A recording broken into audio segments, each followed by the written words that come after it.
भोपाल से प्रस्तुत हैं प्रादेशिक समाचार। नमस्कार, समाचारों के साथ मैं जितेंद्र रघुवंशी। पहले मुख्य समाचार। देश में पात्र आबादी के 50% से अधिक के टीकाकरण की उपलब्धि को प्रधानमंत्री ने सराहा। प्रदेश अमेरिकन इंडियन फाउंडेशन के सहयोग से सीहोर और बैतूल में शुरू हुई 50 बिस्तर की पोर्टेबल हेल्थ केयर यूनिट। राज्यपाल ने कहा, विद्यार्थी समाज में न्यायवान, ज्ञानवान और आदर्श नागरिक के रूप में अपनी पहचान बनाएं। और प्रदेश में पंचायत चुनावों की घोषणा होते ही तैयारियों ने पकड़ा जोर। अब समाचार विस्तार से। देश में पात्र आबादी के 50% से अधिक को अब पूरी तरह से टीका लगा दिया गया है। प्रधानमंत्री नरेंद्र मोदी ने भारत के कोविड टीकाकरण अभियान की इस उपलब्धि पर प्रसन्नता व्यक्त की है। स्वास्थ्य और परिवार कल्याण मंत्री डॉक्टर मनसुख मंडाविया के एक ट्वीट के जवाब में श्री मोदी ने कहा कि कोविड-19 के खिलाफ लड़ाई को मजबूत करने के लिए इस गति को बनाए रखना महत्वपूर्ण है। प्रधानमंत्री ने लोगों से मास्क पहनने और सुरक्षित दूरी बनाए रखने सहित अन्य सभी कोविड-19 संबंधी उचित व्यवहार का पालन करने का आग्रह किया। प्रदेश में आज दिनांक तक कोविड-19 जांच हेतु लिए गए कुल सैंपलों की संख्या 2,22,03,630 है। कुल 7,93,258 पॉजिटिव प्रकरण पाए गए, जिनमें से 7,82,593 कोविड-19 रोगी स्वस्थ हुए हैं तथा 1,528 की मृत्यु हुई है। वर्तमान में एक्टिव प्रकरणों की संख्या 137 है। दिनांक 6/12/2021 को 8 भोपाल, 6 इंदौर एवं 2 जबलपुर तथा छिंदवाड़ा में एक नवीन पॉजिटिव प्रकरण सामने आया है, जिनकी कुल संख्या 17 है तथा पॉजिटिविटी दर 0.02% है। प्रदेश में कल 13 रोगी स्वस्थ होकर डिस्चार्ज हुए। प्रदेश में कल 54,471 जांचें की गईं। प्रदेश में 1,594 फीवर क्लिनिक एक्टिव हैं। 104 तथा 181 हेल्पलाइन नंबर पर कुल 52,327 रोगियों का टेली कंसल्टेशन किया गया। प्रदेश सरकार ने अमेरिकन इंडियन फाउंडेशन के सहयोग से सरकारी स्वास्थ्य सेवाओं में नवाचार करते हुए सीहोर के जिला अस्पताल परिसर में 50 बिस्तर की पोर्टेबल हेल्थ केयर यूनिट की स्थापना की है। मुख्यमंत्री शिवराज सिंह चौहान ने भोपाल में आयोजित प्रदेश स्तरीय समारोह में सीहोर और बैतूल में स्थापित इन यूनिट का वर्चुअल लोकार्पण किया। सीहोर में इसकी लागत 1,37,00,000 रुपये आई है। मुख्यमंत्री श्री शिवराज सिंह चौहान ने कहा है कि प्रदेश में शिशु एवं मातृ मृत्यु दर को कम करने का कार्य हमारी प्राथमिकता है। इस एजेंडा की प्राथमिकता को ध्यान में रखकर परिवार कल्याण अभियान के माध्यम से लोगों में जागरूकता बढ़ाई जाना जरूरी है। मुख्यमंत्री श्री चौहान कल मंत्रालय में शिशु एवं मातृ मृत्यु दर को कम करने की कार्य योजना की समीक्षा कर रहे थे। मुख्यमंत्री श्री चौहान ने कहा कि कलेक्टर शिशु एवं मातृ मृत्यु दर के एजेंडा की जिला स्वास्थ्य समिति की बैठक में प्रति माह मॉनिटरिंग करें। जिले के प्रभारी मंत्री भी इस एजेंडा की सतत रूप से समीक्षा करें। उन्होंने कहा कि जिला स्वास्थ्य समिति सहित अन्य सभी समितियों की बैठकें प्रभावी हों, जिससे सकारात्मक परिणाम सामने आएं। बैठक सिर्फ चाय नाश्ता तक ही सीमित ना रहे। मुख्यमंत्री श्री चौहान ने कहा कि शिशु एवं मातृ मृत्यु दर को कम करने के संबंध में पैरामीटर बनाएं, आकांक्षी जिले की तर्ज पर जिले की ग्रेडिंग निर्धारित करें। उन्होंने कहा कि उपलब्धि के आधार पर ही कलेक्टर की CR निर्धारित की जाएगी। अच्छा कार्य करने वालों की सराहना एवं खराब उपलब्धि पाए जाने पर कार्यवाही होगी। राष्ट्र भारत रत्न डॉक्टर भीमराव अंबेडकर के महापरिनिर्वाण दिवस पर उन्हें श्रद्धांजलि अर्पित कर रहा है। राष्ट्र निर्माण में उनके योगदान के प्रति कृतज्ञता व्यक्त करने के लिए प्रदेश में महू सहित कई स्थानों पर कार्यक्रम आयोजित किए गए। मुख्यमंत्री शिवराज सिंह चौहान ने भोपाल में बोर्ड ऑफिस चौराहा स्थित अंबेडकर प्रतिमा पर श्रद्धा सुमन अर्पित कर नमन किया। छिंदवाड़ा में स्थानीय स्टेडियम ग्राउंड से एक पदयात्रा निकाली गई। वहीं जिला कांग्रेस अनुसूचित जाति प्रकोष्ठ के सदस्यों ने भी श्रद्धांजलि अर्पित की। लंबे समय से झाबुआ जिले के किसान सफ़ेद सोना यानी कपास की खेती करते आ रहे हैं। पिछले 3-4 वर्षों में कपास के दाम 5,000 से 7,000 रुपये के करीब मिल पाते थे। इस वर्ष कपास के दाम 11 से 13 हज़ार रुपये तक पहुंच गए हैं। किसानों का कहना है कि इतने दाम तो पहले कभी नहीं मिले। किसान रमन सिंह बामनिया का कहना है कि इस वर्ष तो कपास के दाम अच्छे मिलने से सभी किसान खुश दिखाई दे रहे हैं। वहीं किसान कसनापाल का कहना है कि अच्छे दाम मिलने से आने वाले साल में किसानों का रुझान कपास के प्रति और बढ़ जाएगा। वरिष्ठ कृषि अधिकारी GS त्रिवेदी का कहना है कि बाजार में DPH कपास की मांग बढ़ी है क्योंकि इसका रेशा लंबा निकलता है। उन्होंने कहा कि बाजार भाव इन दिनों अच्छा है, इससे किसानों को ही फायदा मिल रहा है। गृह मंत्री डॉक्टर नरोत्तम मिश्रा ने पुलिस अकादमी भौरी में 30वीं राष्ट्रीय वुशु चैंपियनशिप का विधिवत शुभारंभ किया।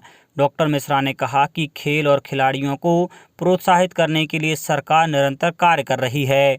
उन्होंने बताया कि ओलंपिक में कांस्य पदक विजेता टीम के खिलाड़ी श्री विवेक सागर को मध्य प्रदेश पुलिस में उप पुलिस अधीक्षक के पद पर पदस्थापना दी गई है।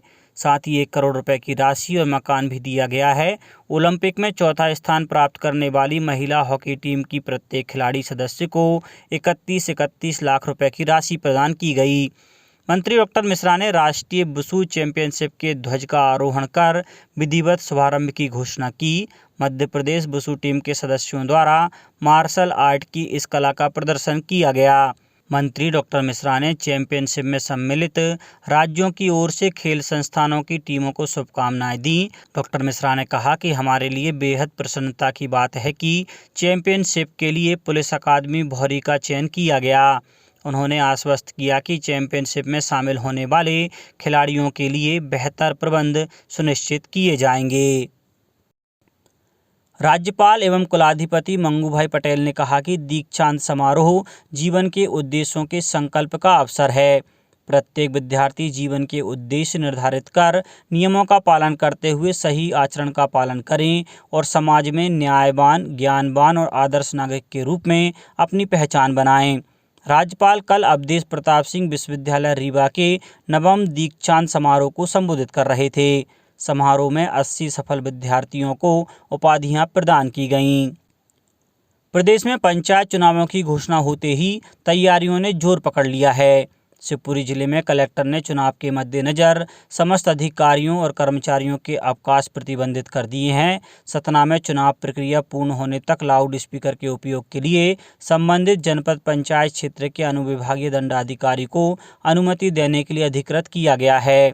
बालाघाट में संपत्ति विरूपण अधिनियम के तहत कार्यवाही की जा रही है और शासकीय इमारतों पर लगे पोस्टर बैनरों को हटाया जा रहा है।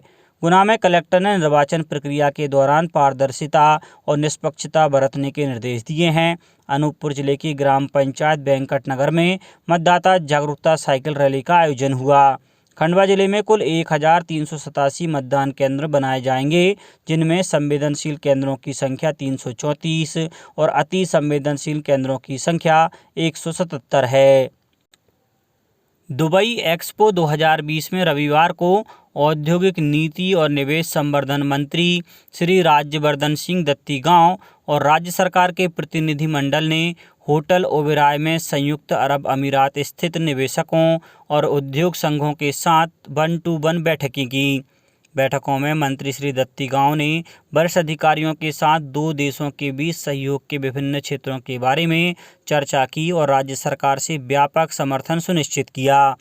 दुबई वर्ल्ड एक्सपो 2020 की यात्रा के दौरान प्रतिनिधिमंडल ने राज्य के विभिन्न फोकस क्षेत्रों के उद्योग जगत के प्रमुखों को आमंत्रित किया।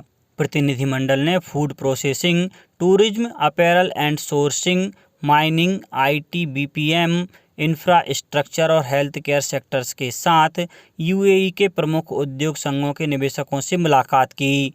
मंत्री श्री दत्तीगांव, प्रमुख सचिव औद्योगिक नीति और निवेश संवर्धन श्री संजय कुमार शुक्ला ने निवेशकों के साथ मध्य प्रदेश में उद्योगों के लिए उपलब्ध संसाधन, नीतियों और व्यापार पारिस्थितिक तंत्र की जानकारी दी। उन्होंने बताया कि हाल के वर्षों में मध्य प्रदेश ने राज्य के औद्योगिक वातावरण को बढ़ाने के लिए बुनियादी ढांचे के विकास के लिए महत्वपूर्ण कदम उठाए हैं। कच्चे माल की खरीद, सोर्सिंग, खुदरा व्यापार और निवेश से संबंधित विचारों का आदान प्रदान किया गया। टीकमगढ़ के स्थानीय पुलिस ग्राउंड में कल से शुरू हुई 2 दिवसीय 43वीं राज्य स्तरीय सीनियर बालक बालिका सॉफ्टबॉल प्रतियोगिता में विभिन्न जिलों से 15 टीमें शामिल हुई हैं। प्रतियोगिता के शुभारंभ पर खिलाड़ियों द्वारा मुख्य अतिथि लक्ष्मी गिरी का पुष्प गुच्छ और मालाओं से स्वागत किया। प्रतियोगिता में इंदौर, ग्वालियर, उज्जैन, बैतूल, धार, निवाड़ी सहित अन्य जिलों की टीमें शामिल हैं।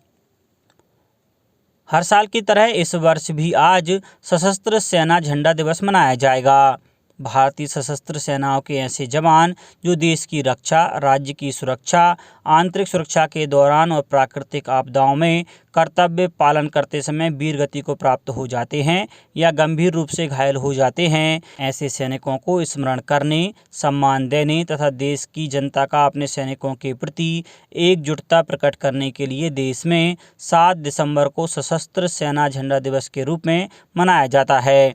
जिला सैनिक कल्याण अधिकारी गुना कैप्टन सत्यप्रकाश श्रीवास्तव सेवानिवृत्त ने बताया कि इस दान का उपयोग सशस्त्र सेनाओं में सेवारत सैनिकों, सेवानिवृत्त सैनिकों और उनके परिवारजनों की आर्थिक कठिनाइयों को दूर करने के लिए किया जाता है।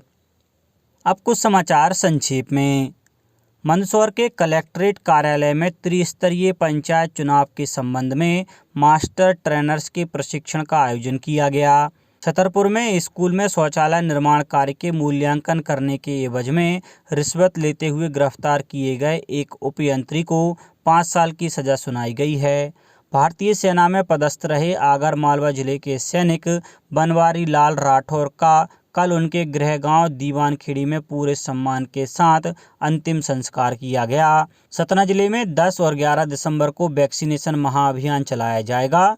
निवाड़ी जिले के ओरछा में 7 से 9 दिसंबर तक आयोजित होने वाले भगवान राम के पारंपरिक विवाह महोत्सव की व्यापक स्तर पर तैयारियां की जा रही हैं और रतलाम में अंतर्राष्ट्रीय यात्रा से लौटकर जिले में आने वाले व्यक्तियों को क्वारंटाइन किया जाएगा। अंत में मुख्य समाचार एक बार फिर। देश में पात्र आबादी के 50% से अधिक के टीकाकरण की उपलब्धि को प्रधानमंत्री ने सराहा। प्रदेश अमेरिकन इंडियन फाउंडेशन के सहयोग से सीहोर और बैतूल में शुरू हुई 50 बिस्तर की पोर्टेबल हेल्थ केयर यूनिट। राज्यपाल ने कहा, विद्यार्थी समाज में न्यायवान, ज्ञानवान और आदर्श नागरिक के रूप में अपनी पहचान बनाएं। और प्रदेश में पंचायत चुनावों की घोषणा होते ही तैयारियों ने पकड़ा जोर। इस बुलेटिन में इतना ही। घर पर रहिए, सुरक्षित रहिए और सुनते रहिए प्रादेशिक समाचार। नमस्कार।